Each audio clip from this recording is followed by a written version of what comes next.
Eu vou dar início aqui aos nossos trabalhos. Só vou fazer uma explicação muito rápida e muito breve para que a gente não perca muito tempo antes de ouvir as contribuições dos professores.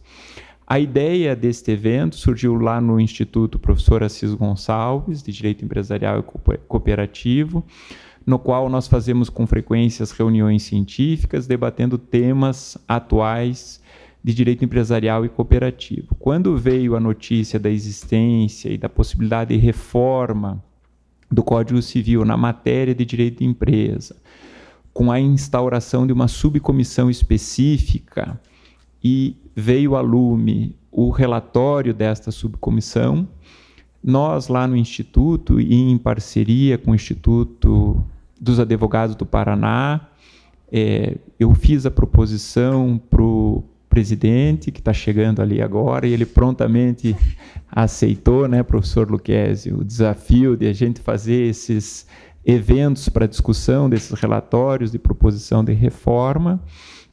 E para a gente começar essa discussão, a gente não poderia começar em melhor estilo com os professores da Universidade Federal, o professor titular Alfredo de Assis Gonçalves Neto e a professora titular Márcia Carla Pereira Ribeiro, que prontamente, tão logo feito o convite, aceitaram o desafio, né, de a gente discutir algo que ainda é muito embrionário, porém, quanto antes nós começarmos a discutir, eu acho que mais pertinente se torna a discussão, porque depois que o projeto está aprovado, ou que isso se torna um efetivo projeto de lei, não adianta a gente ficar discutindo algo que já foi votado e aprovado.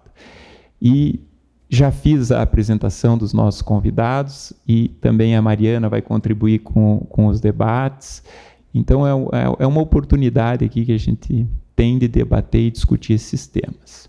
Eu vou, desde logo, então, sem maiores formalidades, passar a palavra para o professor Alfredo de Assis Gonçalves Neto, que vai fazer as primeiras considerações, e depois a professora Márcia e eu faremos alguns comentários. Professor.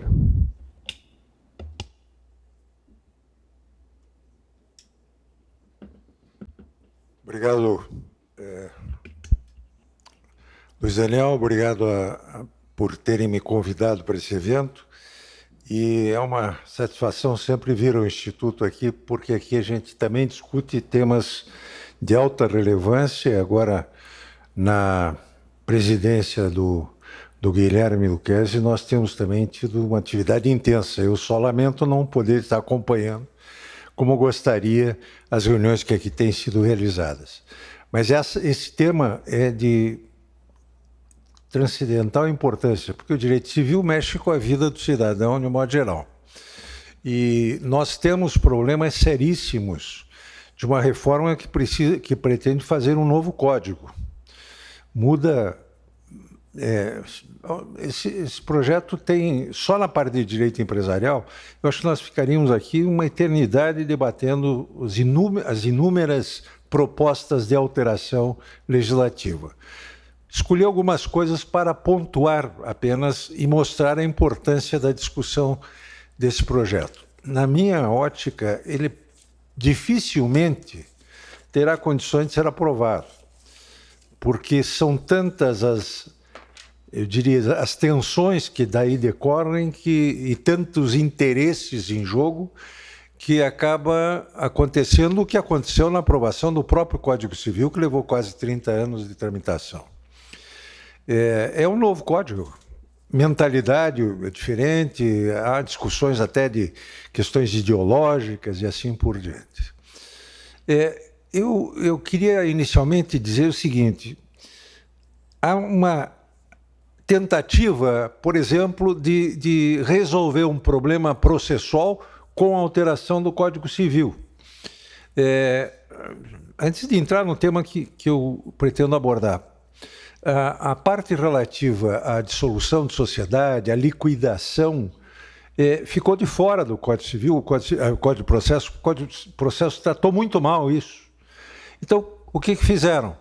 Ao tratar da liquidação extrajudicial, que é regulada pelo Código Civil, botaram lá o procedimento judicial no caso de liquidação forçada. Por que não, então, fazer um projeto de lei tratando disso especificamente? Seria aprovado e resolver o problema que hoje nós enfrentamos.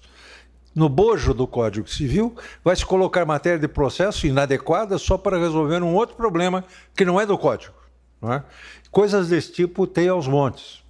Então, afora o fato de se mexer no texto de direito material, ainda tem algumas interpolações que tentam resolver problemas que não estão na esfera do próprio Código Civil. Eu escolhi para abordar aqui, inicialmente, eu iria tratar das hipóteses de exclusão de matéria ou de sociedade e assim por diante. Depois, na última versão que veio agora, recentemente, isso ficou em parte superado. Mas, mesmo assim, eu havia notado aqui a eliminação das sociedades em nome coletivo e em comandita simples. Interessante observar que, numa penada, você tira duas opções do empresário. Parece que ninguém entende o que é tipicidade. Então, por que eliminar uma sociedade em comandita simples ou uma sociedade em nome coletivo? Ah, porque ninguém usa. Bom, tempos atrás ninguém usava a sociedade em conta de participação, de repente ela virou moda. O problema não é esse. Se nós não... por que razão, qual o fundamento pelo qual o empresário não pode criar uma sociedade de responsabilidade ilimitada? Ah, não, mas ninguém faz. Como não? Até outro dia, não sei quem conversou, acho que até, se não me engano, você comentou, vocês fazem sociedade em nome coletivo. Por que não? Eu próprio, às vezes, sugiro para a sociedade de médicos sociedade simples. Por que não? Ou seja, bom, então vamos constituir uma sociedade de advogados, não, porque nós temos lei própria e não é atingida. Mas uma sociedade de médicos. Cria uma sociedade limitada e eles vão ter responsabilidade limitada pelo que fazem na atividade deles? Claro que não, vou responder pessoalmente. Não é? Se nós olharmos para outros países, nós vamos verificar que a comandita é um sucesso, na Itália, na França, em muitos países. Por que não deixar a opção para, de repente, descobrirem que ela é uma sociedade que pode ser adequada justamente para a atividade intelectual?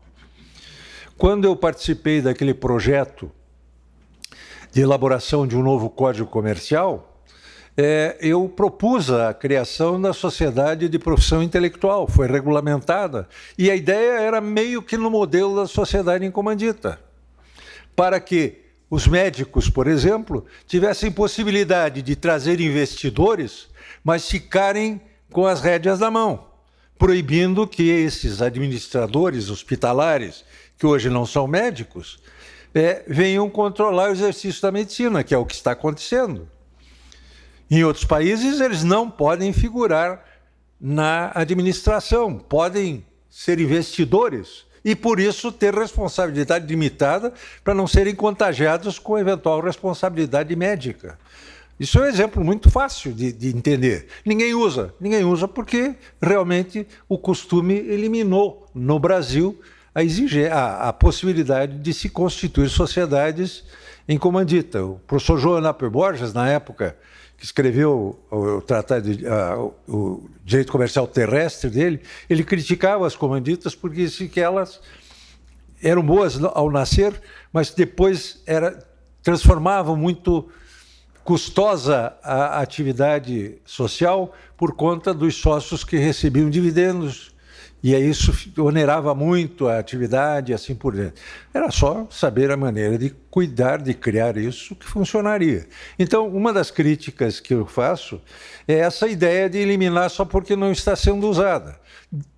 Ora, se nós temos estruturas específicas, bem reguladas para atender determinados interesses que podem conviver numa sociedade de maneira não padronizada, por que eliminar um tipo que está aí servindo em outros países e que eventualmente podemos adotar? Talvez até pudesse dar uma modernidade na sociedade em comandita, mas não eliminá-la porque ninguém usa. E a sociedade em nome coletivo é outra.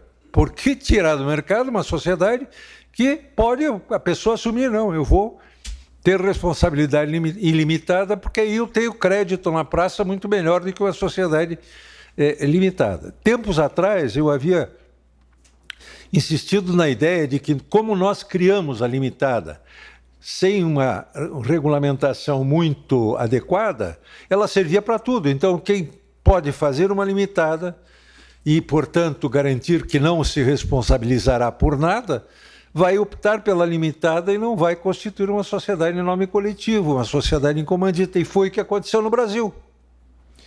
A ponto de, hoje, a limitada, eu me lembro uma vez uma discussão que nós tivemos lá no Instituto, que o professor Isfer falou, a limitada é uma balela, porque todo mundo exige garantias para emprestar dinheiro para a limitada.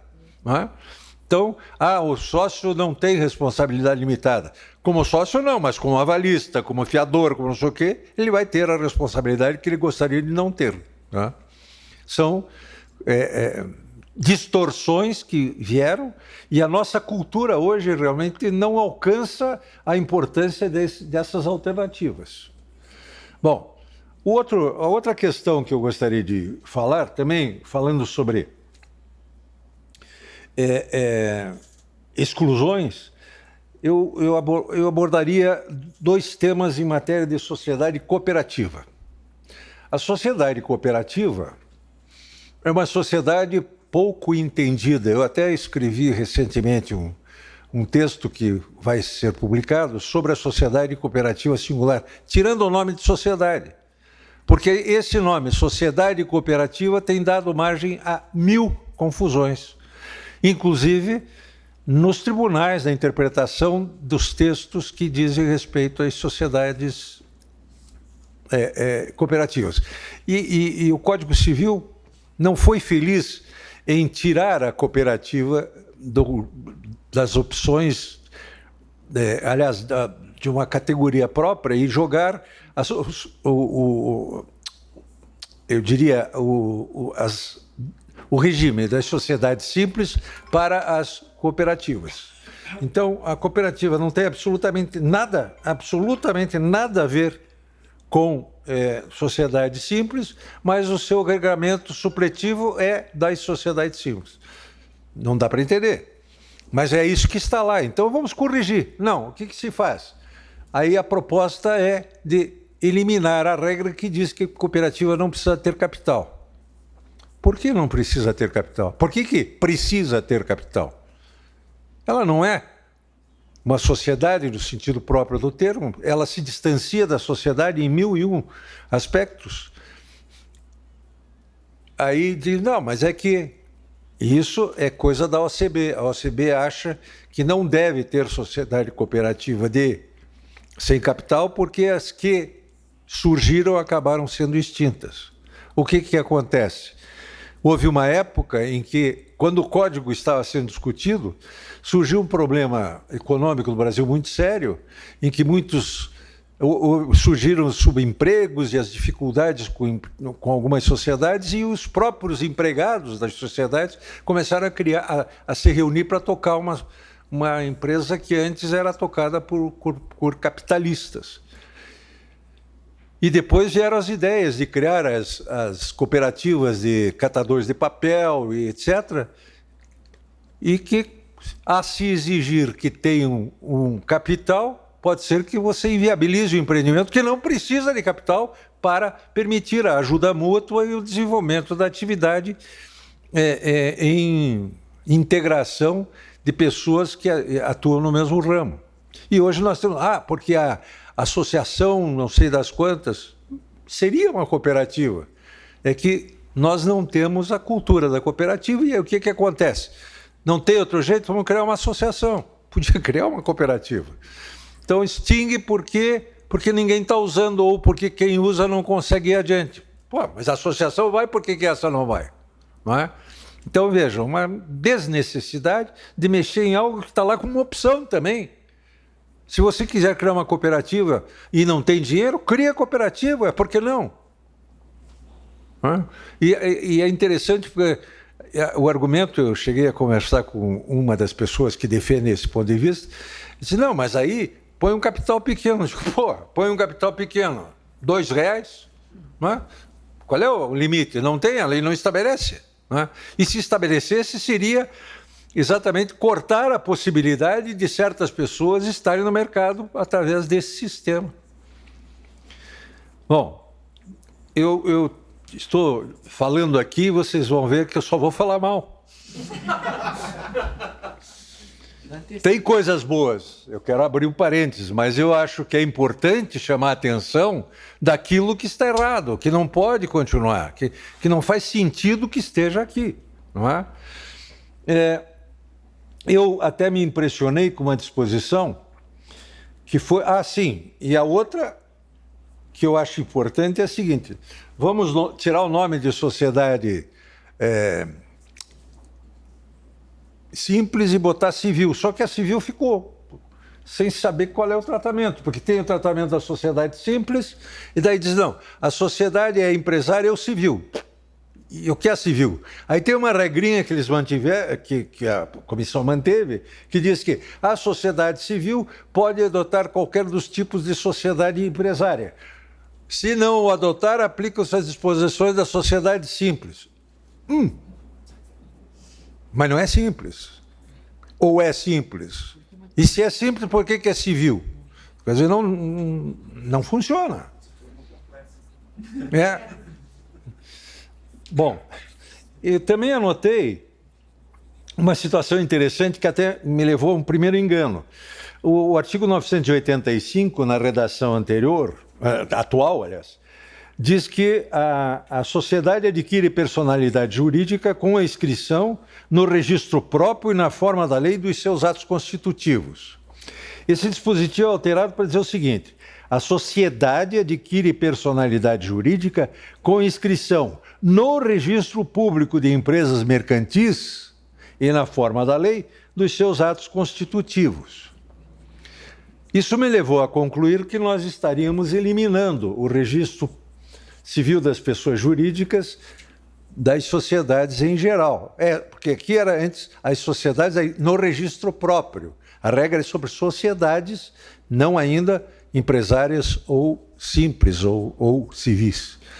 Mas aí no artigo 1150 foi mantido o registro civil de pessoas jurídicas para as sociedades não empresárias.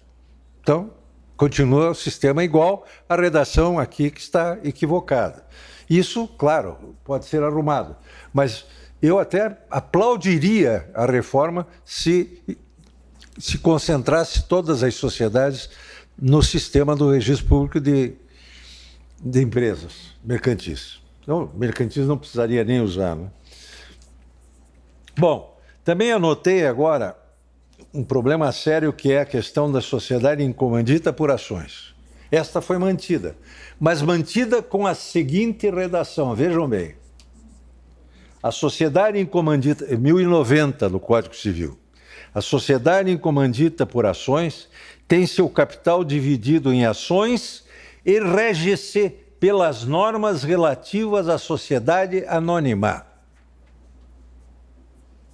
Eu pergunto, e qual é a distinção entre sociedade em comandita por ações e sociedade anônima?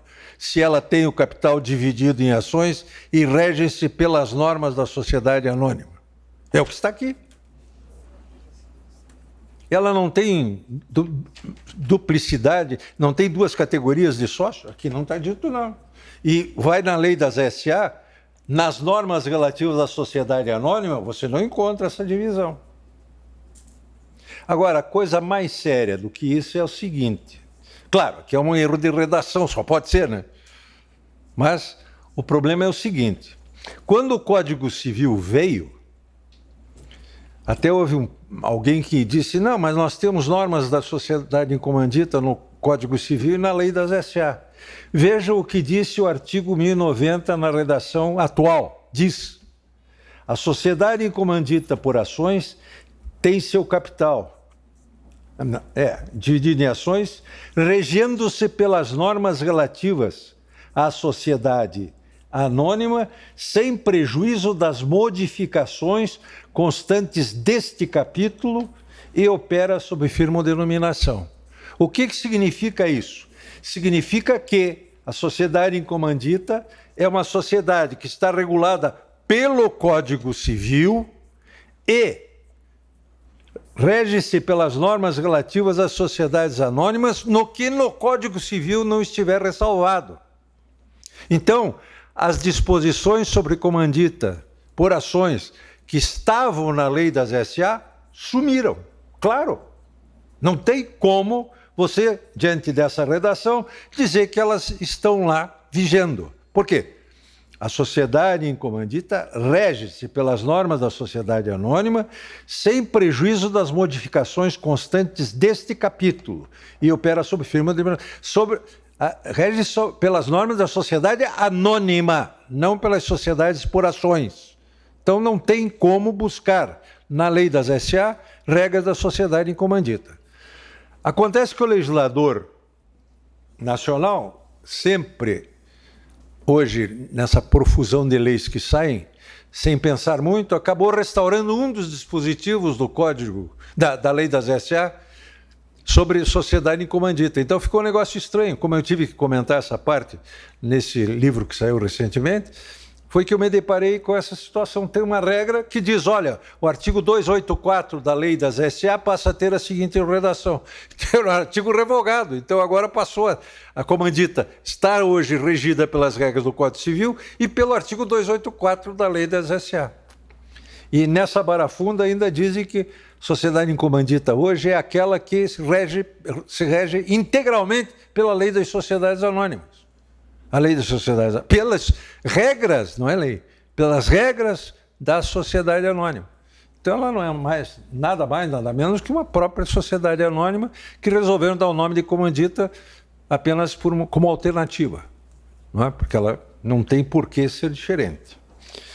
Bem, eu não queria me delongar, mas ainda teria duas questões. Com relação às cooperativas ainda, eu diria que houve um equívoco do Código Civil quando, ao se referir aos chamados fundos irrepartíveis, que é a expressão que costuma ser usada, ele excluiu o fundo, o FATES, que é o Fundo de Assistência Técnica, Educacional e Social. E há uma discussão realmente na doutrina, e principalmente nesses órgãos cooperativos, como a OCEPAR aqui no Paraná, a OCB Nacional, que diz, olha, essa regra não podia ser, porque o fundo educacional não pode ser repartido, não pertence aos sócios. E então, agora introduzem aqui, repetem os dispositivos e introduzem o fundo. Corrigem, mas no fundo, vamos usar a expressão, é redundante, mas acontece o seguinte, que nenhum valor além do que o cooperado presta para a formação do capital social e dos juros que esse capital possa render, pode ser entregue ao cooperado. Então, pouco importa não estar ali o fundo nunca vai pertencer ao cooperado. Né? Isso poderia ter sido esclarecido aqui, mas acabou não sendo, só focaram no FATES, que é um fundo que realmente a cooperativa deve sempre possuir e ele não pode ser objeto de partilha entre os cooperados, sob pena de quebrar um braço da cooperativa, que é o assistencialismo. Haviam sido retirados no primeiro momento as disposições sobre a lei das SA, que eram os artigos 1088 e 1089, mas foram agora na reforma, na última versão do projeto, que foi feito numa redação final pelo Tartucci e pela Ana Maria Neri, não é? Eu acho que foi pelos dois. Rosa Maria, eu estava achando que tinha um nome errado aí no meio. Neri acabou tendo uma redação diferente e incluíram novamente as disposições, só para dizer lá que a sociedade anônima rege-se por lei especial, continua lá. Basicamente é isso, gente, para vocês verem que nós temos bastante trabalho pela frente aí para ver o que vai acontecer. E no fundo eu diria o seguinte, toda lei tem de ser primeiro entendida e interpretada para poder alcançar a plenitude na sua aplicação. Nós estamos ainda amadurecendo o conhecimento do Código Civil em muitos aspectos. Fazer uma reforma desse tamanho vai gerar uma confusão terrível entre nós todos aqui no Judiciário, e certamente teremos grandes dificuldades pela frente nesse tipo de discussão. Obrigado pela atenção de vocês.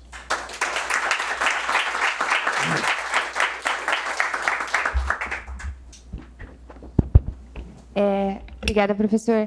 Só para avisar vocês que as perguntas, se for possível, deixar para o final. Então, aí a gente vai ter um tempinho aí para os debates, para os questionamentos de vocês. Professora Márcia, por gentileza. Obrigada pela oportunidade de vir aqui conversar um pouquinho com vocês sobre alguns temas relacionados a esse projeto. E hoje de manhã eu estava em São Paulo, cheguei agora, estava lá no simpósio do Conselho Nacional dos Tabelionatos, né? E justamente o tema era a reforma do Código Civil, e de manhã eu tive a oportunidade de ouvir os participantes. Estava lá o Rodrigo Brito, o Maurício Bunazar, o Mauro Luiz Delgado, a Paula Foggioni, e a Paula é uma das integrantes, outros também, né, mas é uma das integrantes dessa comissão que analisa o projeto, e uma das especializadas em empresarial. E a Paula comentou que dos 50 integrantes, 5 são do direito empresarial e os 45 demais são civilistas. E que ela está se sentindo super ameaçada lá, porque havia, inclusive, originalmente no projeto, né, todo um livro voltado aos contratos empresariais, foi tirado. Para quê? Não existe contrato empresarial, né? Então, uma visão um pouquinho preocupante para a gente, nós aqui tantos, né, que trabalhamos nessa seara do empresarial, e sabemos que há especificidades que são incontornáveis em relação às lides, aos contratos, às sociedades. Veja aqui o que o doutor Assis falou sobre sociedades. Onde é que nós vamos encontrar isso num foro de reflexão civilista? Não é diferente. É a nossa área de atuação e de pensamento, esse tal do direito empresarial.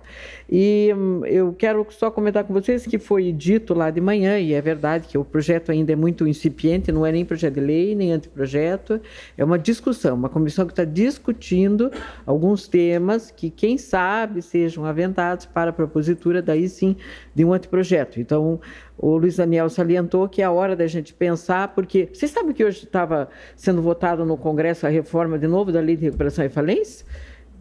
Ficou para terça-feira, né? A toque de caixa, está sendo votada, e daí houve uma mobilização nacional, assim, mas votada sem debate nenhum. Então, para que isso não ocorra, está sendo exercida essa atividade de coleta de sugestões pelo Brasil todo, da comissão, e eventos como esse que eu participei hoje de manhã, e como aqui também acontece. E para mim, de forma específica, nós combinamos que eu iria falar sobre as propostas de alteração do 966 e falar sobre os princípios do 966A. E eu acho pertinente, e vou começar pelos princípios do 966A. Porque na proposta... que bom, não tenho que ficar virando aqui. Então, na proposta aqui, 966A, nós temos ali alguns princípios no caput do 966A, que é a instrução para que as disposições do livro da empresa sejam interpretadas e aplicadas visando ao estímulo ao empreendedorismo, o incremento do ambiente favorável ao desenvolvimento dos negócios no país, e daí vem os princípios. Então, do caput a gente tira estímulo ao empreendedorismo e incremento ao ambiente favorável. É meio redundante, né? Mas é o que diz lá. E depois vem os princípios. Daí tem uma série deles.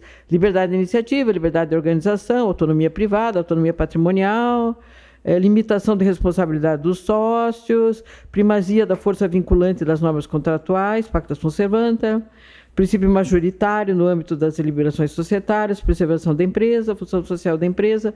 Bom, o que é que eu tenho de efetivamente novo aqui? E liberdade, simplicidade e instrumentalidade das formas. tem pouca coisa nova aqui. É que no Brasil, eu li isso uma vez em alguém, não gravei o nome, mas disse o seguinte: no Brasil, para as coisas pegarem, a gente tem a impressão que tem que repetir, quem sabe pega, né? É algo pela insistência, pela repetição e não pela profundidade. Então, ora, a liberdade de iniciativa, eu preciso dizer aqui, liberdade de iniciativa, isso já está na Constituição, né? E no próprio Código Civil. Por que eu vou repetir? Quem sabe pega, então. Então, nós não temos liberdade de iniciativa? Ah, sim, a Paula disse que a ideia também é revogar a lei da liberdade econômica. Tá sendo discutido ali. Bom, mas continuando. Liberdade de organização, também não precisa. Liberdade de iniciativa, liberdade de organização, Constituição Federal, né? Autonomia privada, Constituição Federal. Autonomia patrimonial, ok, então está remetendo ao próprio 49 do Código, então se vai remeter, por que vai repetir aqui? Tá bom, limitação de responsabilidade. A limitação, quem traz, quem diz, são os tipos societários. Será que eu preciso trazer isso como um princípio? São os tipos que delimitam. Primazia da força vinculante dos contratos, ok, mas quem sabe lá o 420, 421, lá quando trata dos contratos, já esteja evidentemente relacionado à força vinculante e ainda mais por força da lei da liberdade econômica. Princípio majoritário, tá certo, mas eu não sei bem em que momento é que ele foi questionado. Né? Não sei bem. Mas está o princípio majoritário, vou reiterando aqui, preservação da empresa já está na lei. 11.101, inclusive remete ao 47 na 11.101. Função social da empresa, de novo. Né? Então, eu tenho a função social da empresa como função do contrato, para as contratuais, eu tenho a função social da empresa na 6404. Vou repetir, o que tem aqui de acréscimo, de novidade, de melhoria de sistema? Me parece bem questionável que exista. Né? Mas o que é que eu poderia tirar de destaque desses princípios aqui? Primeiro, a importância, isso sim, quem sabe era interessante estar aqui, a importância de se manter a segurança, a previsibilidade nas relações empresariais. Não está aqui. Quem sabe, esse sim, podia estar aqui. Um pouco de lei da liberdade econômica, mas se vão revogar lá. Então, que se ressaltasse aqui o quanto a segurança e a previsibilidade são importantes para a atividade econômica. Além da livre iniciativa, livre concorrência, pacto sunt servanda, tudo isso a gente já sabe. Não é? Porque, de toda maneira, você pode pôr o princípio que você quiser. O que o empresário quer quando ele monta um negócio, quando ele realiza um contrato, é lucro. O que ele quer é ser competitivo no mercado. E qual é o problema disso? Bem-vindos ao mundo real. Você pode fazer um artigo que diga exatamente o que é a função social, que eu nem sei o que isso significa, mas você pode até dizer o que isso significa, mas não vai ser isso que vai nortear um empresário quando ele resolve exercer uma atividade econômica. Vamos ser realistas. Ele quer o lucro. E para ele ter um lucro, quanto maior previsibilidade, segurança, melhor é. E lucro é do bem, gente. Lucro não é do mal. É o lucro que movimenta a economia. O lucro é o excedente sobre o que é necessário utilizar para se ter um produto ou um serviço. E qual é o mal disso? E, aliás, quanto mais mercado eu tiver, melhor ainda, porque daí eu tenho o menor risco de concorrência desleal. Isso sim atrapalha, né? Ou de concorrência abusiva. Então, mercado, estabilidade, previsibilidade, sim. Mas isso eu não vi aqui. Mercado eu não vi nenhuma vez.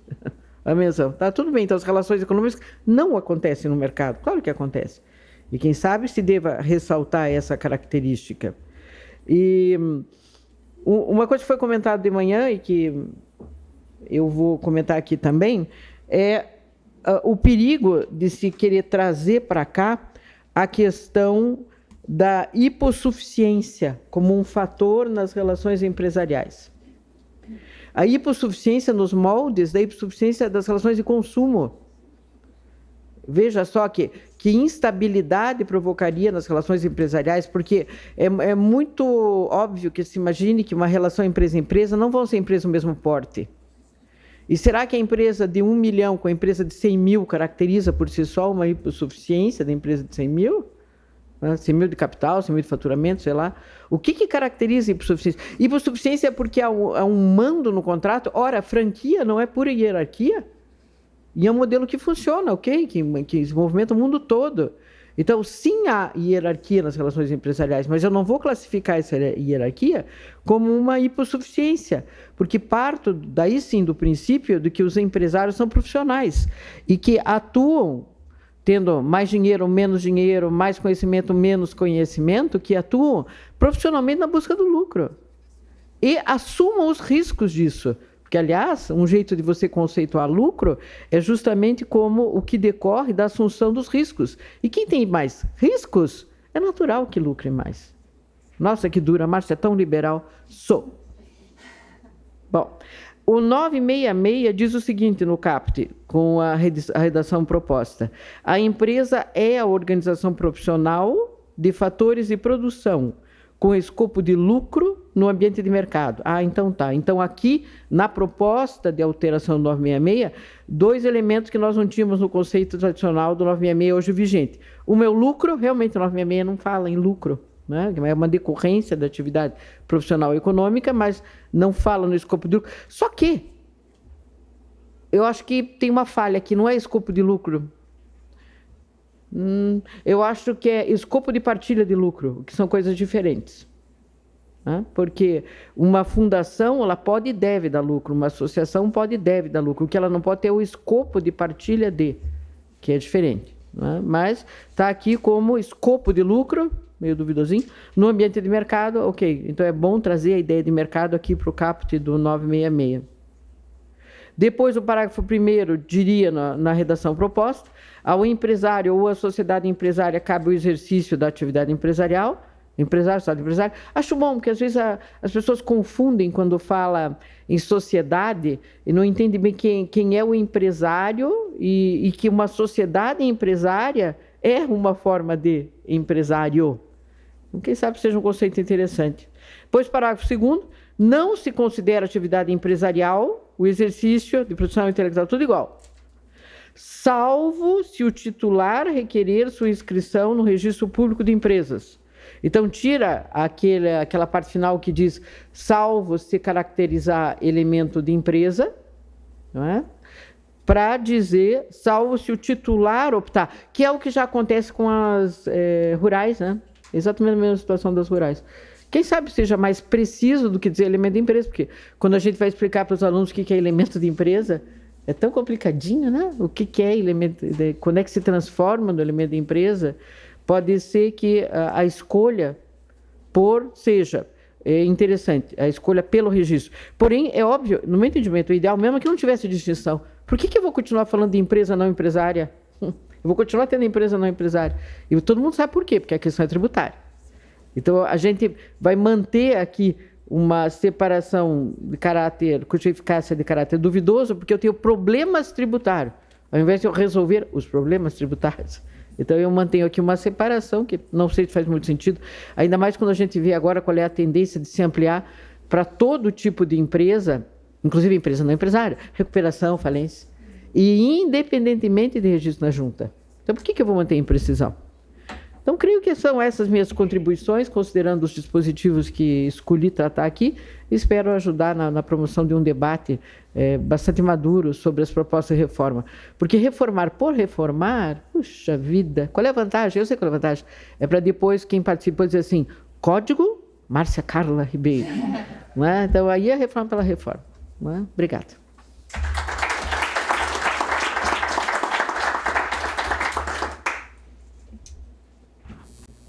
Bom, eu acho que eu vou aproveitar essa fala final da professora Márcia, que eu acho que é muito pertinente. Acho que ninguém é contra, né, e ninguém vai dizer que é contra se reformar o Código Civil para uma melhoria do ambiente de negócios. Ninguém é contra simplificar a legislação, ninguém é contra melhorar, né, o arcabouço normativo em matéria de direito empresarial. O que me parece que é um problema fundamental, pelo menos no relatório inicial, e isso pode ser implementado, é a ausência da identificação de problemas reais e concretos que afetam o destinatário dessa norma, que é o empresário, e a solução que está sendo proposta, né? E os professores, Alfredo Destes Gonçalves Neto e a professora Márcia Carla, deram 2 exemplos aqui que, para mim, são fundamentais, e a gente nem tinha combinado. Né? Retirar tipos societários menores. Isso é um problema? Alguém aqui já enfrentou um problema prático, dizendo, nossa, eu posso constituir uma sociedade em nome coletivo, que coisa ruim. Não. O problema está em você ter a sociedade limitada, a sociedade com limitação de responsabilidade, como um favor legal, sem nenhuma regra de proteção ao capital social, sem nenhuma regra de proteção às reservas. Então, você constitui sociedade limitada quando você quiser, com o capital que você quiser, então você não precisa constituir uma sociedade em nome coletivo.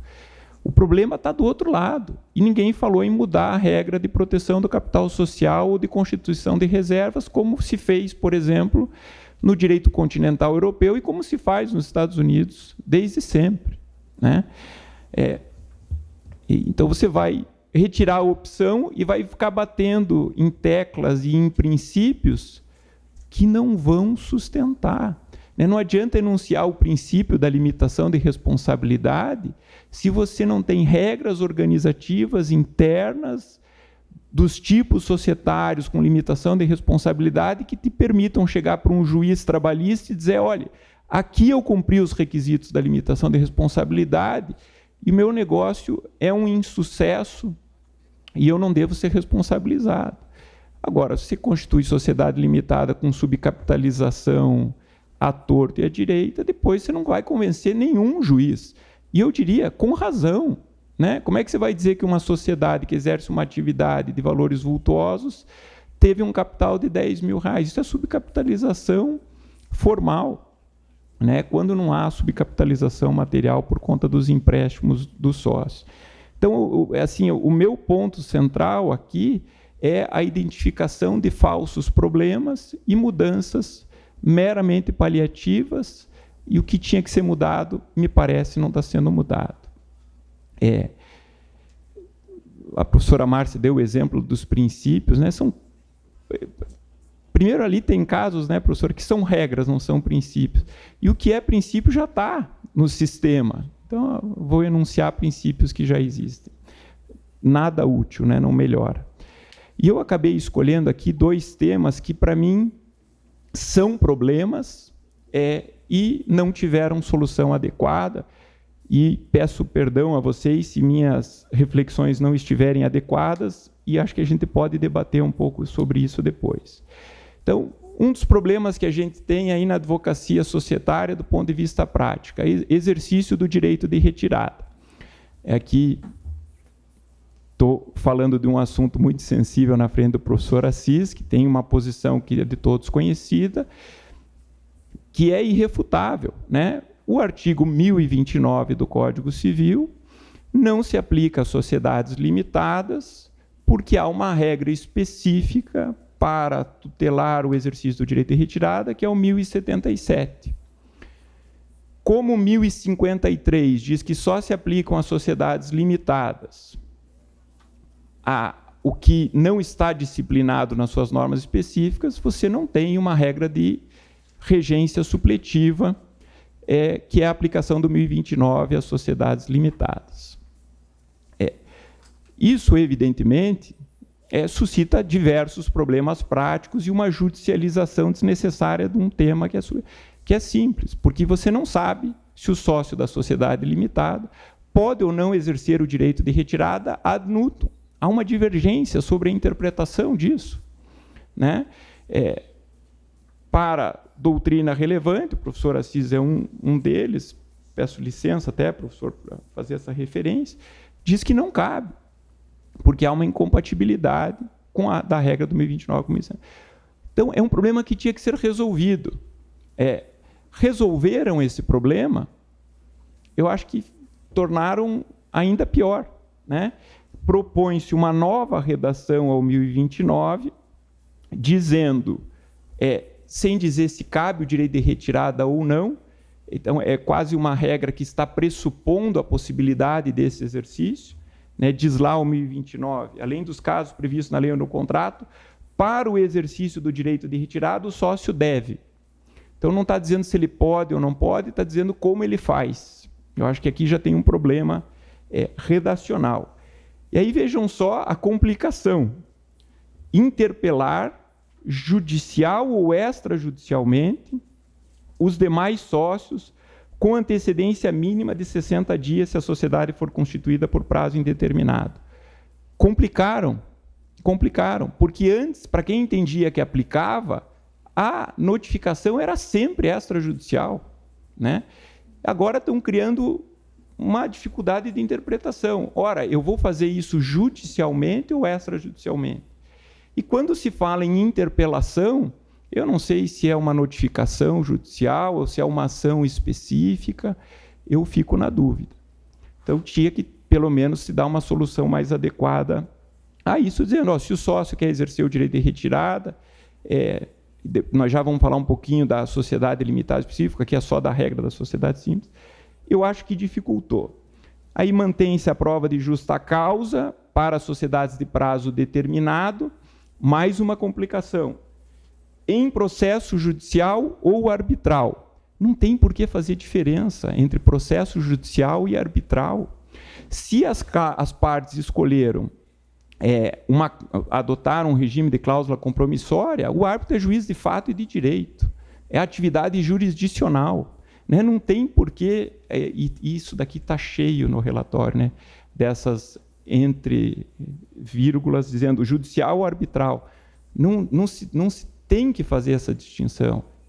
Provar judicialmente a justa causa. Se o contrato tem cláusula compromissória, vai ser o juiz de fato e de direito, no caso concreto, que é o árbitro. Então, problema de tecnicidade. Mas eu acho que tem um problema pior lá na frente, eu vou pular aqui dois pontos, mas se a gente for lá no parágrafo 3º do 1029, vai estar dito assim: perante terceiros, a retirada do sócio opera seus efeitos a partir da averbação no registro público empresarial, perfeito, do contrato refeito. Eu não sei o que é contrato refeito, é alteração contratual, né? Contrato refeito. Então, é uma nova sociedade que vai nascer após o exercício do direito de retirada, comissão de juristas. Mas a sociedade ou o sócio retirante podem solicitar que se averbem no mesmo registro, desde logo, solicitar a quem? A sociedade vai lá e registra. O sócio vai lá e registra. Né? Mas vai ficar pior, pessoal. Desde logo, os termos da interpelação para o exercício do direito de retirada e, pasmem, ou da existência da ação ajuizada para esse fim. Ou seja, eu estou compreendendo, numa interpretação sistemática, o professor Carlos Joaquim vai me ajudar aí, que se a interpelação é extrajudicial, se a medida é judicial, eu tenho que ter uma ação. Ação cuja sentença terá uma eficácia constitutiva ou negativa, e voltamos ao velho problema. Eu vou ter que entrar com uma ação, com pedido de dissolução parcial de sociedade, cuja eficácia desconstitutiva do contrato social é a sentença transitada em julgado. 8 anos depois, o sujeito saiu da sociedade. Porque se a mera existência de uma ação não pode ser causa do término do vínculo societário. Tem que ter uma sentença. Se eu estou dizendo que os termos da ação ajuizada para esse fim, eu dei 10 passos atrás do problema. Então, o 1029, para mim, é um exemplo clássico. A gente tinha um problema, vai ficar um pouquinho pior.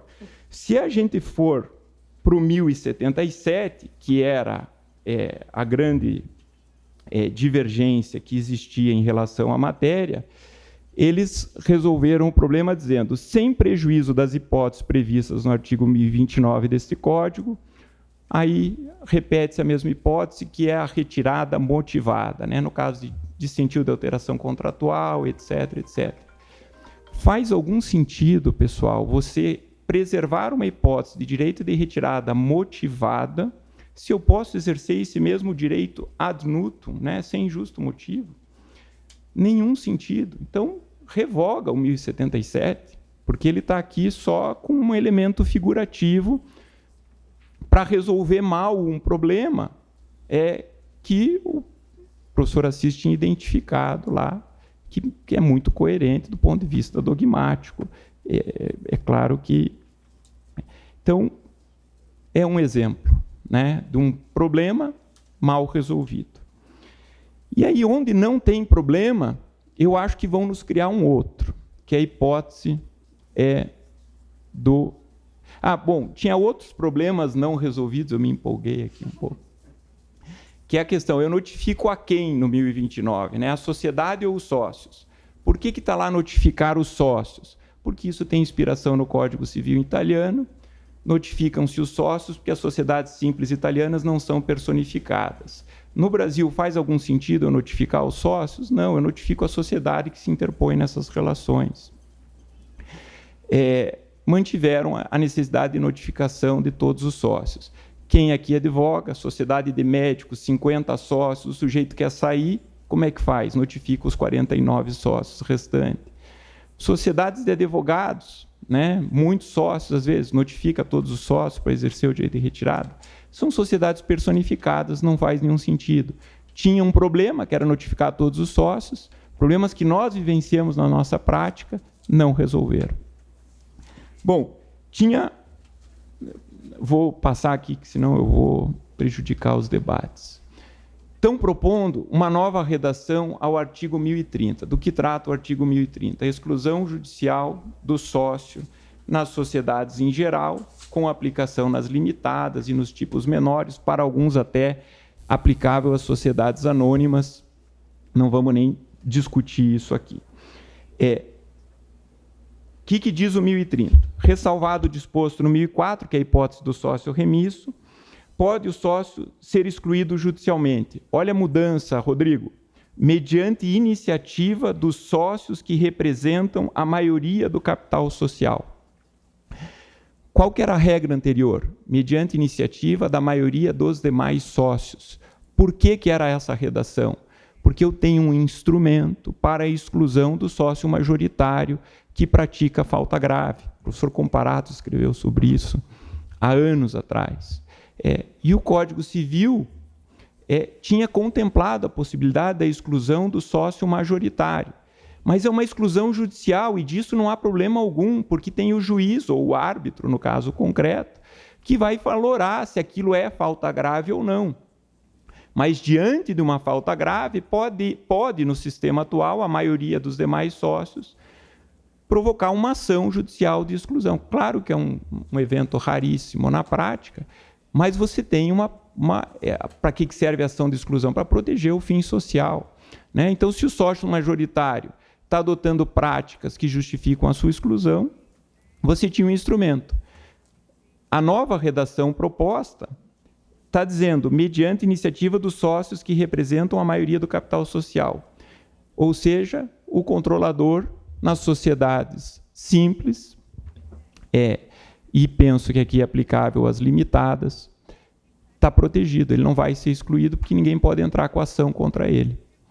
Eu não sei como é que a gente faz para resolver esse problema se a nova redação for proposta. Talvez pensar em uma cláusula contratual que resolver esse problema, mas a gente não tem esse problema hoje, a gente vai passar a ter, não acho muito feliz. O que eu sempre fico com a impressão é que isso é inserido por algum desejo pessoal, né, de alguém que é contra a ideia de exclusão do sócio majoritário e fala, não, vou colocar lá que agora não. Não faz sentido você mudar o quórum, né? Por quê? Porque a exclusão é judicial.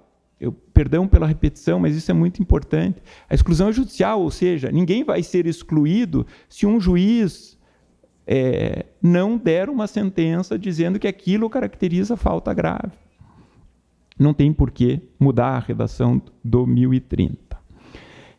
Bom, mudam-se várias regras de avaliação das cotas e critérios de apuração de haveres, não vai dar para falar sobre isso. Mas, como é que está meu tempo aí, Mariana? Mais tranquilo. Mas eu acho que lá na frente tem um outro problema na exclusão extrajudicial de sócio na sociedade limitada. A disciplina atual do 1085 é controvertida, você tem um problema lá de quórum, tem decisão do STJ que interpreta esse quórum de maneira inapropriada, né? Inclusive interpretando esse quórum da exclusão extrajudicial como maioria dos demais sócios. Não é essa a regra do 1085, a regra do 1085 é maioria absoluta do capital social, para alguns até era um quórum de dupla maioria. Quem pensava assim, eu acho que a nova redação do parágrafo acabou com essa possibilidade interpretativa. Eu confesso a vocês que sempre achei que era um quórum de dupla maioria, né? Maioria dos sócios representativa de mais da metade do capital social, o que, na minha concepção, impedia a exclusão extrajudicial em sociedades com 2 sócios. Eu sei que o professor Assis pensa diferente, né, professor, que é maioria absoluta, e eu acho que hoje o entendimento do professor é inquestionável, é esse o quórum, né, maioria absoluta do capital social, não há que se falar em dupla maioria na redação atual. Problema é da mudança aqui do 1085. Muda-se a redação do 1085 e inclui-se o 1085A, B e C. Vamos lá. O que diz agora o 1085? Na sociedade limitada, a resolução em relação a um dos sócios se faz mediante a liquidação de cotas nos seguintes casos. Morte do sócio, não vai dar tempo de a gente falar, tem uma série de imprecisões, pelo exercício do direito de retirada e pela exclusão de sócio. Vamos falar só da exclusão de sócio. Mantém-se a previsão do ressalvado à sociedade que tem 2 sócios, só que agora ficou fora de contexto, né? Diz lá o parágrafo 2º, ressalvado o caso em que haja apenas 2 sócios na sociedade, a exclusão de um sócio somente poderá ser determinada em reunião ou assembleia especialmente convocada para esse fim. Notificado o acusado de exclusão, acho que também é meio ruim, né? Em tempo hábil para permitir seu comparecimento e o exercício do direito de defesa. Pessoal, em tempo hábil, né, uma regra aberta, eu fico em dúvida, eu preciso notificar pessoalmente esse sócio, basta o preceito convocatório por editais. A gente não sabe, tinha que melhorar isso daqui, né? Talvez estabelecer uma regra de notificação pessoal, não fictícia, para o sócio excluindo poder comparecer. Podia ser superada essa redação do direito de defesa, é o direito de voz, direito ao debate na Assembleia, para ele expor as suas razões de não exclusão. A redação do dispositivo, tal como está, ela se justifica no contexto da redação atual e não do texto novo proposto, porque a redação atual diz que, nas sociedades com mais de 2 sócios, você tem que convocar a reunião e a assembleia para deliberar sobre a exclusão, e daí ressalva-se na sociedade de 2 sócios que você pode fazer isso sem essa formalidade de convocação. Aqui já começa pela ressalva. Não tem a hipótese que eu tenho que fazer a assembleia e diz ressalvado. Fica estranho, né? Mas, e aí o parágrafo 3º incide, na minha visão, num grave problema de definição do quórum. Diz lá o parágrafo 3º, e com isso eu vou concluir, prevista no contrato social a possibilidade de exclusão do sócio minoritário por justa causa, tudo certo, é assim mesmo, né? Tem que ter a previsão. Os sócios com representação de mais da metade do capital social, por maioria, podem deliberar que um ou mais sócios colocam em risco a continuidade da empresa, em virtude de atos de inegabilidade, e então excluí-los da sociedade mediante alteração do contrato social. Eu juro que eu coloco aqui a vocês para o debate, porque eu não sei a resposta. Qual é o quórum? Os sócios com representação de mais da metade do capital social, por maioria. Lá dentro, todos os sócios, excluídos os demais. Então, 26, é a decisão do STJ, né? Que está dizendo aqui, na minha visão, é a maioria dos demais sócios. Exclusão extrajudicial por maioria dos demais sócios. Olha a contradição. Tiraram a exclusão judicial por maioria dos demais sócios e trouxeram a exclusão extrajudicial, onde você tem menos mecanismo de tutela. É uma brincadeira de mau gosto, né? Porque o sistema está ruim. Poderia se melhorar, né? Nem acho que em matéria de exclusão extrajudicial seja ruim, acho que o sistema é muito bom, pelo contrário.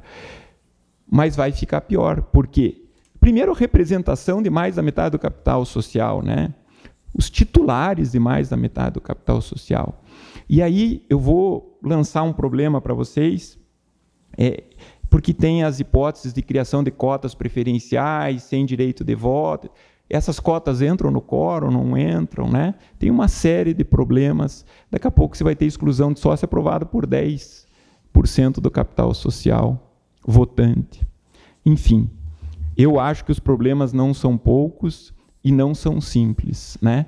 E às vezes isso passa, e aí quando a gente vê, é tarde demais. É isso aí, pessoal. Obrigado.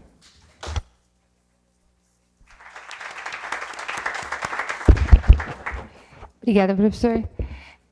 Acho que, para então começar os debates, eu vou aproveitar o gancho de uma fala sua e queria ouvir a opinião de vocês, e eu sei que a opinião do professor Assis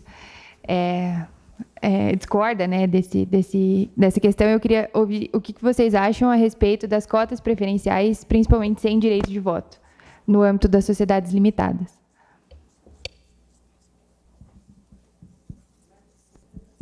Eu acho o seguinte, se é usada e tem uma destinação, tem que ser reconhecida. Simples assim, eu acho.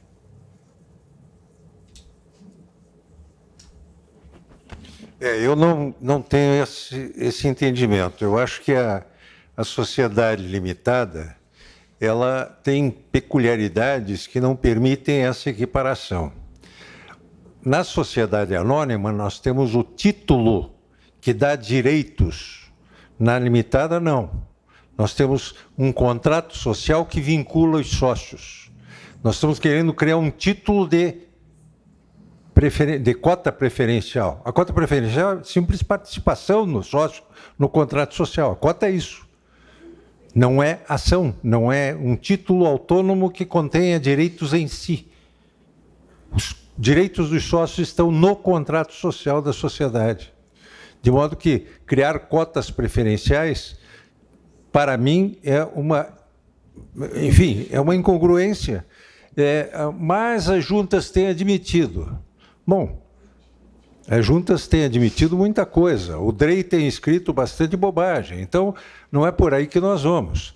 Claro, respeito a opinião contrária, mas acho difícil você eleger a cota como algo autônomo do contrato social para ela própria encerrar direitos, que é o contrato que tem, e não como ação, que é a ação que outorga direitos. Bom, o problema maior que eu vejo em tudo isso é que nós temos reduzidas as opções. É empresária, então, ou é sociedade anônima ou é limitada. E a limitada fica equiparando-se cada vez mais à anônima. Então, onde é que nós vamos parar com isso? Será que nós não temos um sistema rígido, que é tal coisa, que a gente de pronto já saiba o que está atendendo? Mas essa sociedade é meio anônima, regula-se pela lei das SA, os exageros que já têm sido adotados em relação a isso, inclusive a extensão da questão de cotas preferenciais, não tem limite. Outro dia eu vi uma discussão sobre a possibilidade de você ter um conselho de administração numa sociedade limitada que, aplicando-se as regras da lei das SA, permite que sejam eleitos os administradores por esse conselho, ainda que não tenha sócio compondo o conselho.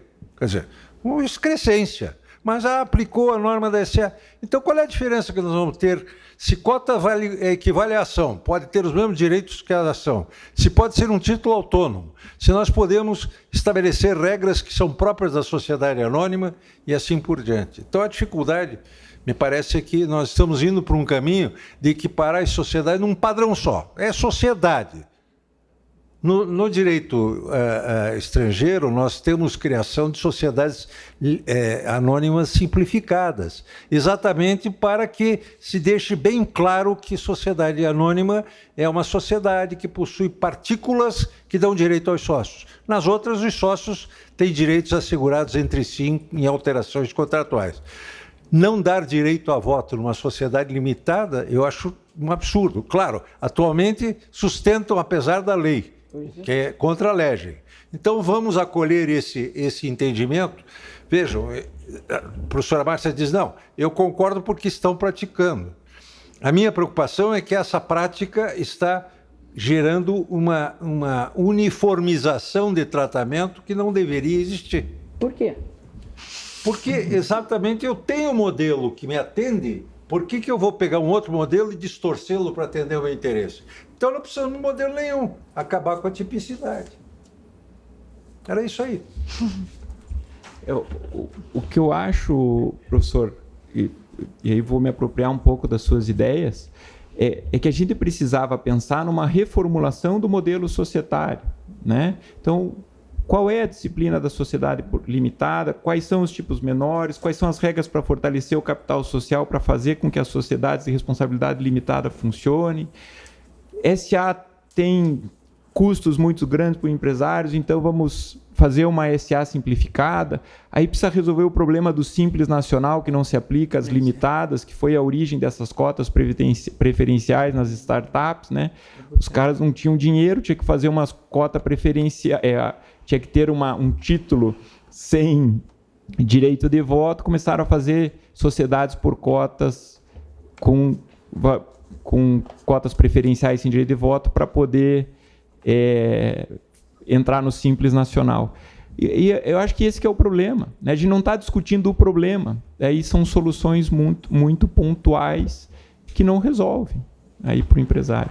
Mas é isso aí.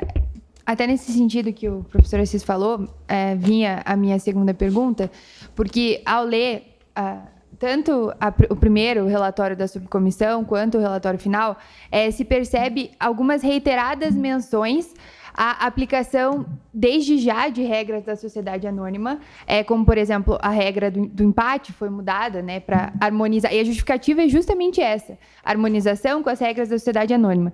E a pergunta que fica para mim, que eu queria fazer para eles também, será que é o caso?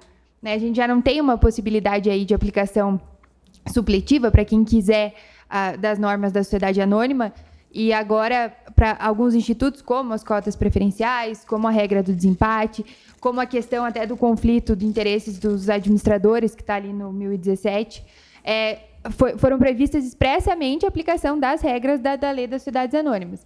Então, acho que a segunda pergunta vai no sentido do que o professor Assis falou, de adequação, enfim, dessa harmonização, dessa aproximação, que eu realmente não sei se é necessária.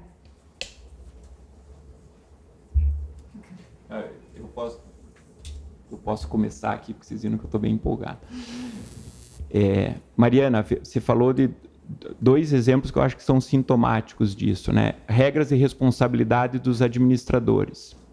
Estão incorporando os deveres da lei das SA, e aí vem o problema. Os processualistas aqui vão me entender. Como é que eu faço para responsabilizar o administrador de uma sociedade limitada por violação de dever? Se eu estou trazendo todos os deveres para essa posição jurídica, eu tenho que usar a ação lá do 159. Será que a ação do 159 e todas as suas condições de procedibilidade são compatíveis com as regras da limitada? Em alguns casos, a gente vai ver que não são, né? E, então, mais uma vez, tem um problema. Como é que eu faço para responsabilizar hoje os administradores da sociedade limitada? Eu acho que não foi dada uma solução que poderia ter sido pensada ali, e daí foram para uma solução fácil. Traz as regras da sociedade anônima para fixar deveres e responsabilidades, e aí você vai criar um problema lá na frente para fazer cumprir essas regras. A regra do empate, Mariana, eu até ia falar sobre isso, né?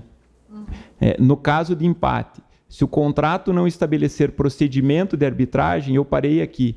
Imagine só o seguinte, empatou uma deliberação, você vai instaurar um procedimento arbitral. Nossa. 9 meses depois, constituído o tribunal arbitral, vai deliberar. A regra das SA, que é de 76, não é de arbitragem, é regra de arbitramento. Né? Isso é pacífico na doutrina. Só que colocaram aqui arbitragem, aí não tem como escapar. Né? E se os contratos tiver cláusula compromissória, Eu acho difícil aplicar a regra de empate na limitada, acho que são situações muito raras, mas está errado como está aqui, né? Imagina um procedimento arbitral para decidir um empate. Aí melhor até para o juiz. Eu só um comentáriozinho, porque eu disse se está em uso e tem um papel, deve permanecer. Eu me respaldo em algo que é muito característico do direito empresarial, que são usos e costumes, né? Então, é muito comum na nossa seara que aquilo que entra na prática e é admitido, ocupa um papel, seja depois normatizado, que é o que acontece com institutos como esse, que eu também é meio esquisito, mas usos e costumes do direito empresarial, que é o DREI normatizar algo. Por quê? Né? Porque os usos e costumes vieram antes. Então, não é uma normativa inovadora, mas de aceitação de um instituto. Talvez possa pensar, em algumas circunstâncias, sobre esse prisma também.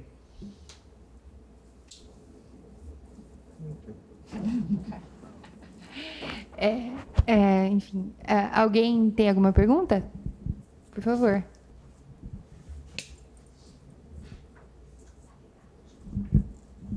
Bem, boa noite a todos. Gostaria de cumprimentar os diletos professores e amigos que compõem essa mesa. Obviamente que compartilho com 100% das considerações colocadas e gostaria de destacar algumas a mais, inclusive. Então, começando pela temática que o Mussi mencionou da questão da retirada. Ainda, além daquilo que foi colocado, ainda tem o 1085-C, que fala que na sociedade contratada por tempo indeterminado, o sócio pode retirar-se a qualquer tempo e motivadamente mediante notificação endereçada à sociedade. Ponto. Nem prazo dos 60 dias menciona. Então, tem o 1029, que fala de 60 dias, mas no capítulo específico da limitada, não reprisa. Teoricamente, notifiquei, no dia está rompido. Teoricamente e na lógica da proposição, porque a data base é a data da recepção da notificação. Ou seja, aquela ideia de pegar surpresa. E no 1029, a data base é 60 dias depois. Então, se tem o mesmo direito para dois tipos societários diferentes, uma data base é outra e outra. E daí, em relação à sociedade por tempo determinado, e daí substitui o justa causa por qualquer das hipóteses do 1077. Quer dizer, eu não posso usar o 1077 para tempo determinado e indeterminado? A justa causa agora vira só nas hipóteses de alteração contratual, fusão e incorporação, quer dizer, qualquer outra situação negocial grave que pudesse implicar na minha possibilidade de sair da sociedade por total impossibilidade de permanência, que não houve alteração contratual que justifique, não tem lógica nenhuma essa proposição. Daí volta ao que você mencionou. Pode ter um problema, mas não estão resolvendo, estão criando outro. Pior, muito pior, né? Outro ponto que eu gostaria de destacar para ajudar nos debates é em relação à questão de falecimento de sócio, que, a meu ver, é uma regra hoje até um tanto quanto lógica e tranquila. Você tem algumas opções. Faleceu o sócio, rompeu o vínculo. Por quê? Porque morreu. Deixou de ser sócio, por quê? Não existe mais a pessoa. Né? Simples assim. E daí você tem direitos hereditários, que envolvem aspectos patrimoniais. É conceitual, herança é massa patrimonial. E daí a lei permite, então, que os herdeiros tenham, como regra, o direito à apuração de haveres, salvo se houver a substituição por acordo com os sócios remanescentes, enfim. E daí vem agora o código, a proposta, né, para alteração do código, e prevê que, em caso de falecimento, até que faça o balanço de determinação, a participação se dará, inclusive, direitos políticos por parte do inventariante. Quer dizer que, se ficar 20 anos tramitando, ele fica agindo como se sócio fosse, para depois, lá no futuro, dizer: pois é, nunca fomos sócios porque morreu há 20 anos atrás, vamos apurar haveres com 20 anos atrás, mas durante todo esse período mandamos na sociedade e, inclusive, podemos até destruí-la. É isso aí. E eu acho até que tem uma hipótese que eles participam dos lucros. Sim, como se sócios fossem mesmo então, sem entrar na sociedade. Daí veja a contradição, né, Gustavo? E a data base é a data do falecimento, mas eles participam dos lucros após o falecimento, os herdeiros, né, evidentemente. Então, eles ficam perambulando naquela sociedade e depois vão receber os haveres. Não faz sentido, né? Ou você tem data base e aí não participa do dia seguinte, ou... E apenas por fim, porque eu também, não querendo manipular, mas nessa temática de cotas preferenciais, vocês também sabem bem a minha posição, eu também compartilho com o professor Assis essa posição, que a minha grande crítica, inclusive dessa questão dos usos que começaram a ser feitos em relação às cotas preferenciais, é que deram o nome de cota preferencial, só que de preferência não tem nada. Porque a discussão sempre é em torno de retirar o direito de voto das cotas. Mas as ações preferenciais, elas, como regra, têm voto, podendo ter o direito de voto retirado. Em troca do quê? Das preferências e vantagens. E tem todo um sistema de pesos e contrapesos na lei da SA, podendo as ações preferenciais nomear um integrante no Conselho Fiscal, exigir a instalação do Conselho Fiscal e uma série de outras regras expressas das ações preferenciais que na limitada não tem. Então, na verdade, você está dizendo que está usando a lei da SA como fonte supletiva, mas não está. Porque você não está dando as preferências, você não está dando esses direitos, você só está retirando o direito de voto. E dizer que uma ação que vira uma subclasse, porque ela não tem nenhum direito a mais do que as outras, ao contrário, tem direitos a menos, preferencial, ela não é. Então, por essa é a minha crítica às cotas preferenciais, porque a lei específica não a trata, os quóruns sempre são baseados em capital social e não em número de cotas, e dessa forma, como o professor Assis mencionou, não é um título autônomo que possa, portanto, ter esse tratamento de classes diferentes, e por isso compartilho nessa mesma opinião. Obrigado. Mais alguém? O professor Isser quer falar? O professor Isser tinha levantado antes. Eu acho que o Renan também. Boa noite. Eu só queria dar uma má notícia ao Gustavo. Os mortos são sócios. É verdade, os mortos são sócios.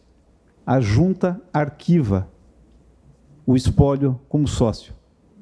Então, os mortos são sócios, Gustavo.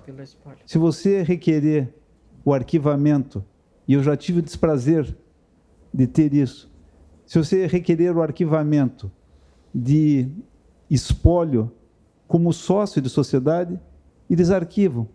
E arquivam as alterações contratuais como se o espólio tivesse poderes de se manter na sociedade permanentemente e indefinidamente, fazendo aumento de capital social, fazendo alterações de contrato social e permanecendo indefinidamente por mais de 20 anos em sociedades.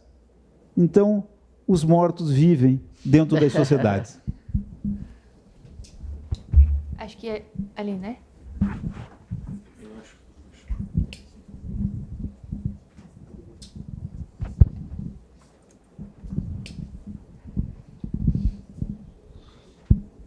Boa noite.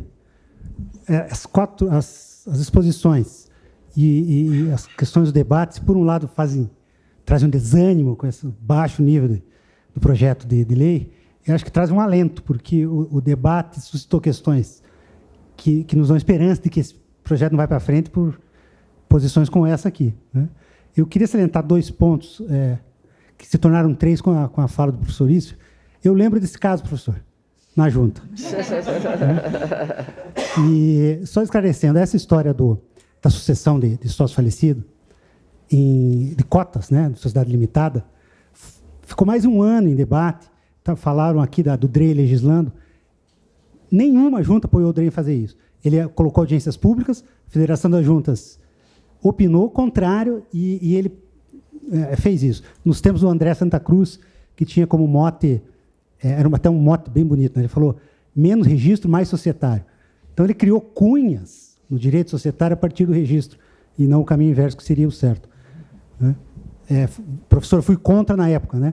A posição da junta comercial aqui era um pouquinho mais restritiva, que pelo menos aceitava o registro com pelo menos alguma prova de que havia inventariança, ou pelo menos a ciência de herdeiros, né? Porque o DREI não conseguiu emplacar isso em decreto, nem em instrução normativa.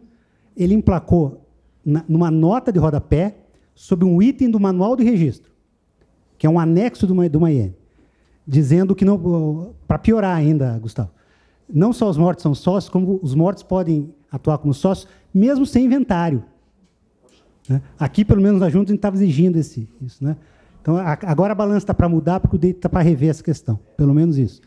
Né? Os dois outros pontos rapidinhos que eu queria colocar, a professora Márcia pontuou ali, no 966, do elemento de empresa. Né? Então, se puder um comentário, porque acho que a redação atual prevê que o registro daquelas profissões intelectuais, etc., só poderão ter o seu registro empresarial se houver um elemento de empresa. E a proposta deixa bem claro que é como se fosse autodeclarativo. O próprio empresário diz, sou empresário, etc. Né? O que seria melhor ou pior? Na redação atual, existe alguém que diz para ele se a tua ocupação é ou não empresarial. É registro empresarial ou civil. Na proposta, você deixa isso autodeclarativo para o próprio empresário. Será que isso vai pegar? Será que é algo que tem? Né?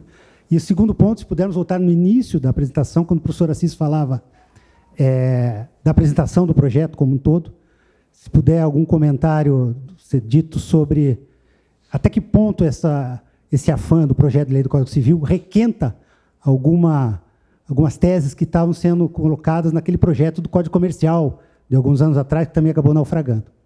São esses dois pontos. Obrigado.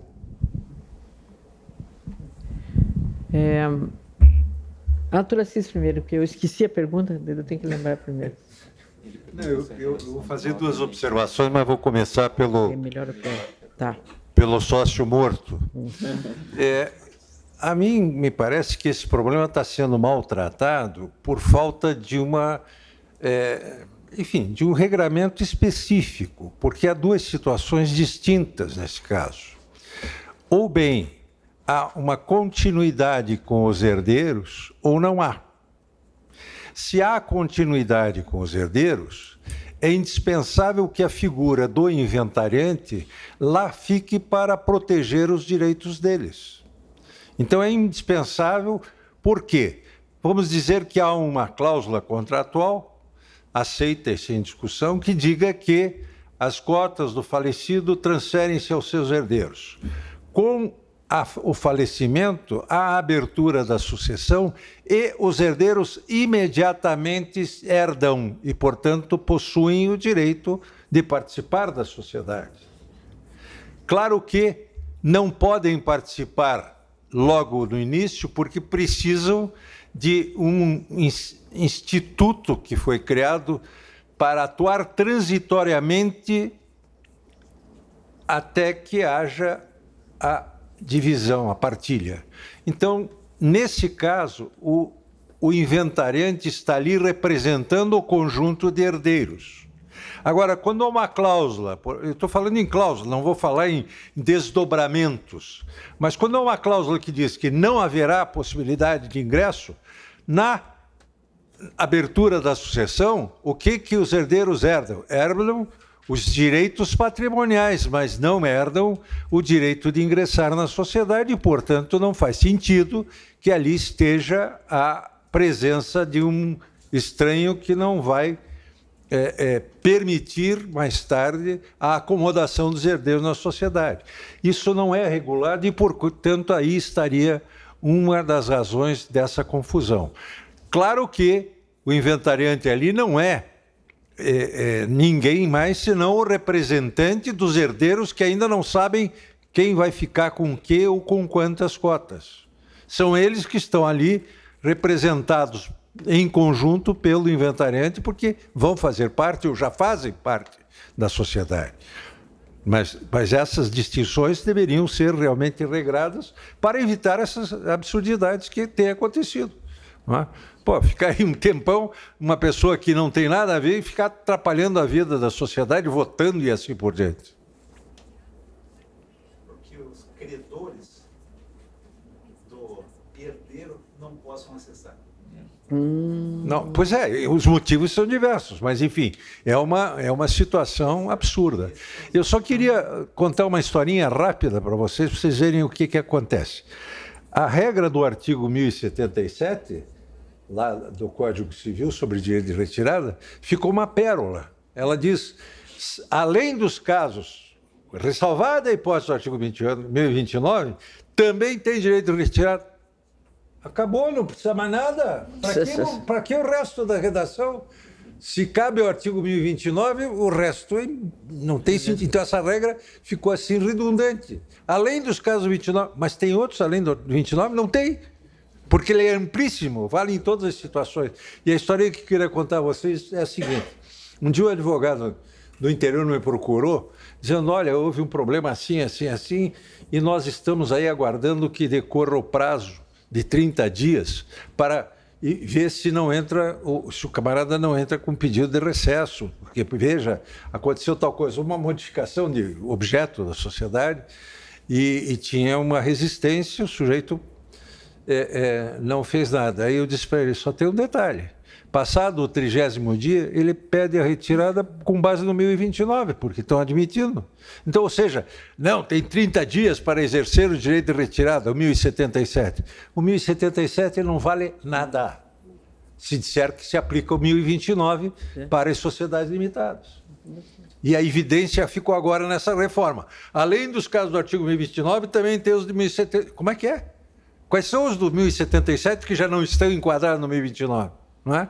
Então, essa era uma observação também que eu gostaria de fazer, para mostrar que essas alterações acabam gerando perplexidades, porque é uma burrice estrondosa ler esse artigo do jeito que eles estão propondo. Não perceberam isso? O que nós vamos fazer? Além do 29, tem mais alguma coisa além dele? Nada. Então, para que continuar uma redação que também pode... Quando houver isso, quando houver modificação, não precisa nada disso. Não precisa mesmo. Eu saio a hora que eu quero. Motivado. Né? O único problema é o prazo de 60 dias. Que hoje em dia nem dão bola mais para isso. Era essa observação. Não sei se querem mais alguma coisa, mas me disponho ainda. Eu gostaria de fazer uma pergunta aqui de trás para os professores e amigos. Primeiro, cumprimentar a todos. E acho que foi muito válida a observação do professor Luiz Daniel. Antes da gente pensar em reforma, a gente tem que pensar no que reformar. Quais são os conteúdos que a sociedade demanda reforma? O que me pareceu aqui foi, vamos reformar o Código Civil, porque o capítulo de sucessões, o capítulo de direito de família precisa de uma atualização. Bom, mas já que a gente vai fazer essa reforma, vamos reformar o direito de empresa também. Me parece que foi essa o mote, porque eu não vejo questões concretas sendo endereçadas aqui na reforma. E concordo que isso aí vai gerar mais perplexidades, mais debates que só vão conspirar contra. Né? A professora Márcia observou bem, a Lei de Liberdade Econômica, ela preencheu um aspecto importante. O 421A é um dispositivo bem elaborado. Eles revogam o 421A e esquecem da alocação de risco nos contratos, que é uma coisa fundamental. Né? Por que tirar a alocação de risco, ou respeito à alocação de risco que está lá? Qual que é a justificativa para tirar isso? Né? Então, me parece que cada vez mais a ideia foi reformar, porque estamos reformando o direito civil, que realmente tem aspectos que precisam de reforma. Mas eu deixo uma pergunta para os senhores para refletir, para colocar o debate. O direito de retirada seria possível do sócio, na visão dos senhores, renunciar por um determinado período de tempo? Vale dizer, prever no contrato social que por um prazo de 2 anos, de 3 anos, fica vedado o direito de retirada? Na sociedade, por prazo indeterminado. É essa pergunta que eu deixo para os amigos e colegas. Obrigado. Eu acho que pode. Eu vou me arriscar a dizer antes, que daí eu posso ser corrigido. Carlos, eu acho que é possível, sim, né, você estabelecer um marco temporal ou um determinado projeto específico a ser desempenhado pelaquela sociedade, diante das consequências que o direito de retirada gera para a sociedade, que leva a patrimônio. Né? Então, diante de um projeto específico, de uma estruturação de um projeto específico, acho que seria possível uma contratação nesse sentido. Mas não sei se vai... Mas eu acho que daí não teria uma execução específica, né? Como é que é? Uma ação de execução de não fazer, quer dizer, não sair das... Não, teria que ser a conversão em indenização, né? Tem empreendimentos que demandam, numa fase inicial, capital intensivo. Imagine a implantação de uma pequena central hidrelétrica. Então, você estabelece em acordo com contrato social uma vedação do exercício do direito de retirada. Mas acho plausível, só não cabe execução. Como o professor Luiz Daniel.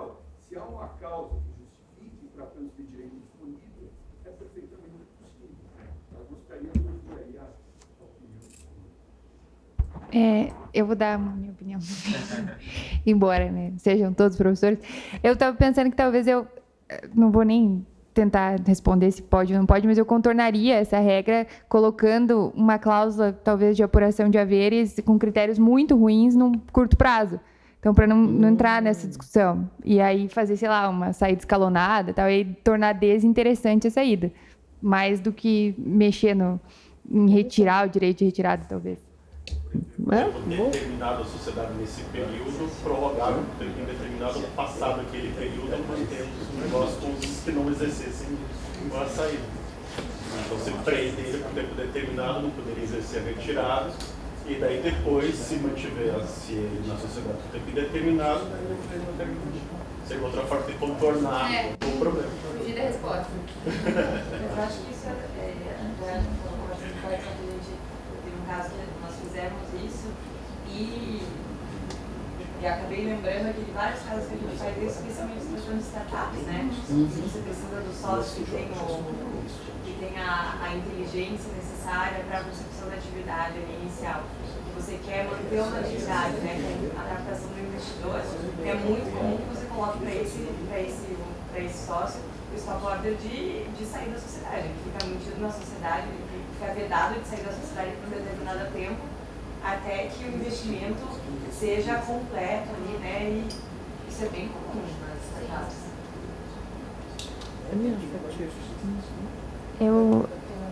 Mas eu só estou preocupado porque a gente não respondeu uma das perguntas sobre a redação do 966, que era com a professora Márcia. Não tem problema, já ia deixar. Deixa eu falar. Era essa a pergunta. Ela estava querendo escapar. O Marcos Vinícius estava perguntando sobre essa questão do que é melhor. É que o que começa mal é difícil você arrumar depois, né? Porque, na verdade, no meu entendimento, não tinha que ter distinção. Já que a distinção é artificial, quando você diz assim, é elemento da empresa, você propicia que tenha uma discussão. É elemento da empresa ou não? Ou seja, tem pessoalidade ou não? Isso é discussão.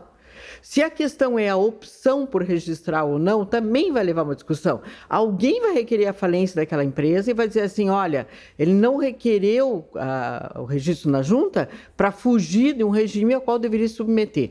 Quer dizer, nenhuma das duas tem boa redação. Por quê? Porque o princípio está equivocado, na minha opinião, que é da distinção. E eu acho, Marcos, que tem um outro problema no 966, que é o seguinte: na redação atual, e isso faz parte de todo o sistema, né, ele está estruturado em torno da pessoa do empresário, a quem se imputam deveres e obrigações, né, que está inspirado lá no Código Civil Italiano do Imprenditore. O que mudaram no 966?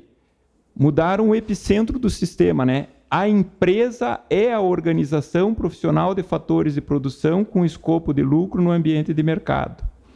Então, a atividade passou a ser o epicentro do sistema.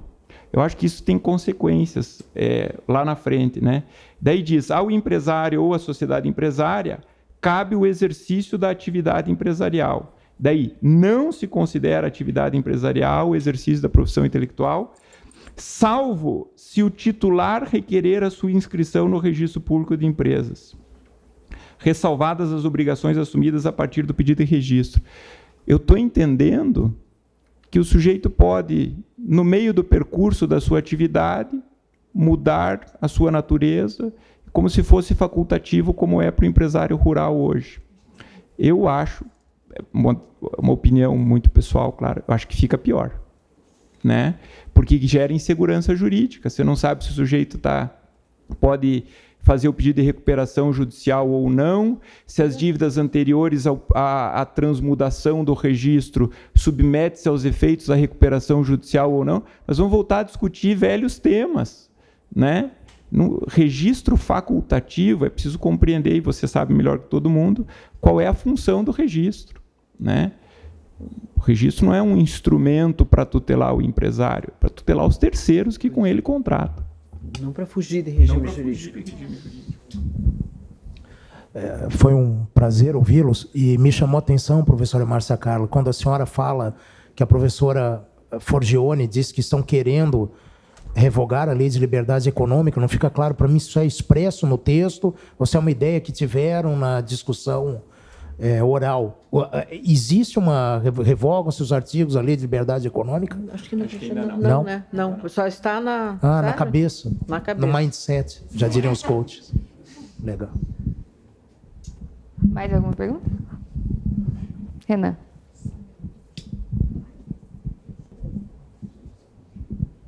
Boa noite a todos.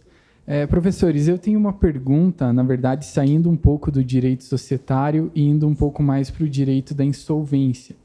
Me chamou bastante atenção, quando eu estava lendo a proposta, o artigo 495, a proposta de reforma do artigo 495, que traz que, não obstante o prazo ajustado no contrato, a obrigação de entrega de coisa vendida antes de efetuado o pagamento do preço pode ser sobrestada pelo vendedor se entre o ato da venda e o ato da entrega o comprador der mostras de que lhe sobreveio grave insuficiência de sua capacidade de cumprir obrigações e mesmo assim não prestar garantia idônea de pagar no tempo ajustado. E o parágrafo único traz que o pedido de recuperação judicial é um indicador seguro da mudança do estado de solvabilidade que autoriza o não cumprimento do contrato. Eu observei que na redação anterior havia essa previsão da suspensão da entrega da coisa, mas dizia, no caso, não obstante a data de previsão de pagamento. E agora diz, não obstante o que estiver previsto no contrato. Então, eu queria saber dos professores sobre isso, pois me dá a impressão que acaba esvaziando um pouco até o objetivo da recuperação judicial, enfim. Então, seria nesse sentido o meu questionamento. Qual que é o artigo? 495.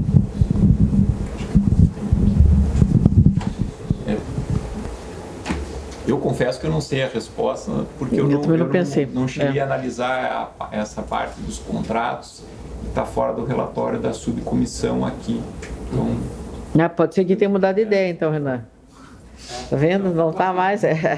Não, eu acho que está no relatório da subcomissão específica da parte de obrigações. Sim, exatamente. Eu só que me chamou a atenção porque trouxe uma previsão sobre recuperação judicial e falências, que não havia antes.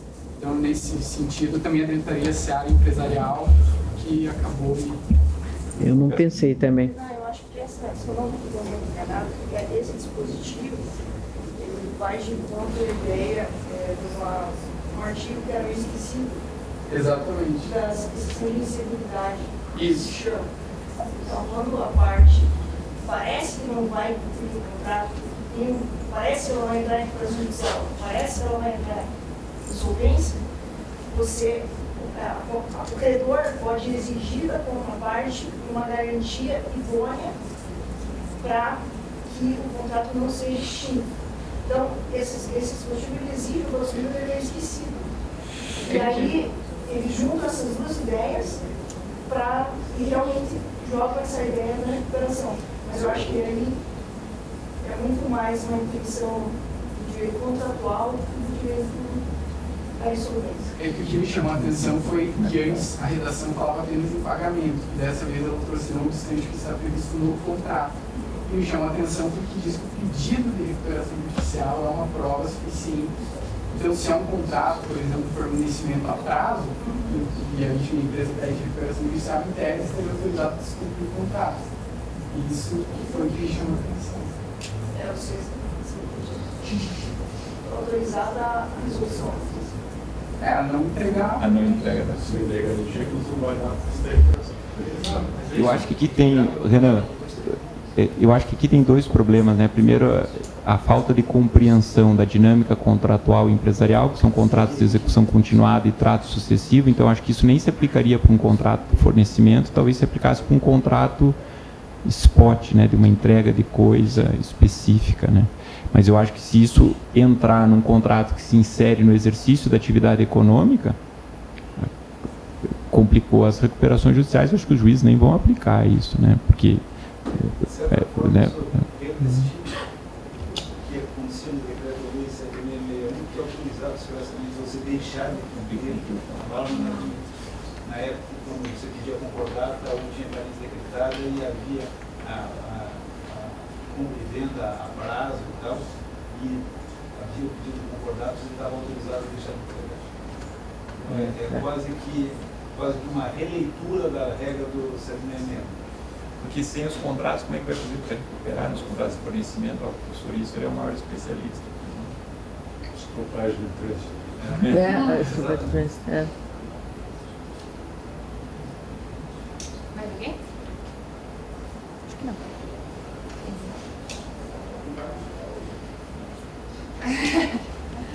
Pessoal, então que encerramos por aqui, agradecendo a presença de todos, ao nosso presidente, que nos oportunizou a Casa dos Advogados do Instituto para a gente poder fazer essa discussão. Público qualificadíssimo, né? Diversos professores, colegas, não vou cumprimentar a todos, porque nós do direito comercial somos todos muito informais, inclusive nos eventos. Então, muito obrigado a todos.